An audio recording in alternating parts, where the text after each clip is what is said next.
எப்படி இருக்கும் அது it's an energy, it's an energy format. அது யூ கேன் ஃபீல், ஒரு வைப்ரேஷனை ஃபீல் பண்ணலாம் லைக் காட். அதுவும் வந்து எல்லா மதத்துலையும் காடுக்கு ஈக்குவலான போஸ்டிங், காடுக்கு ஈக்குவலா ஒருத்தர் இருந்திருக்காரு, அவர் தான் சாத்தான்லாம் சொல்றாங்க. அவர் வந்து உலகத்துல கெட்ட காரியங்கள் மட்டுமே பண்றதா காடு கிட்ட சேலஞ்ச் பண்ணிட்டு இருந்தவங்க தான் அந்த சாத்தான்லாம், அரே சைத்தான்லாம் இந்த கதை தான்.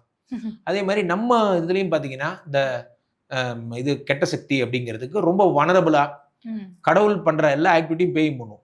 டோர் ஓப்பன் ஆகுறது, எல்லா ஆக்டிவிட்டியும் பேய் கேன் ஆக்சஸ். பேய் படத்துல பாக்குற மாதிரியான எல்லாம் அது பண்ணக்கூடிய சக்தியுடையதான் நம்ம அதை நினைக்கிறோம். பட் என்னோட புரிதல் படி ஒரு பேய் அப்படிங்கிறது என்ன அப்படின்னா ஒரு வனரபிளான ஒரு ஆள் தான். பேய்ங்கிறது மனிதர்களும் ஒன்றுதான், ஆவிங்கிறது மனிதர்களும் ஒன்றுதான்.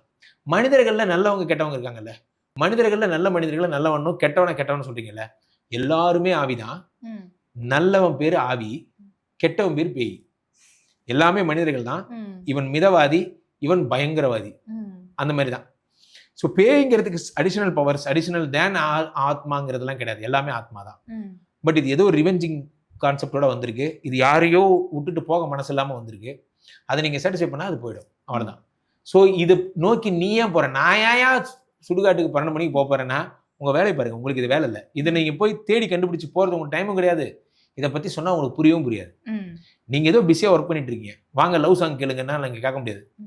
நான் ஏங்க அதெல்லாம் கேட்கணும், வேலை பார்த்துட்டு இருக்கேன். அதுக்குன்னு தேடி நீங்கள் போகும்போது தான் அது தெரியும்.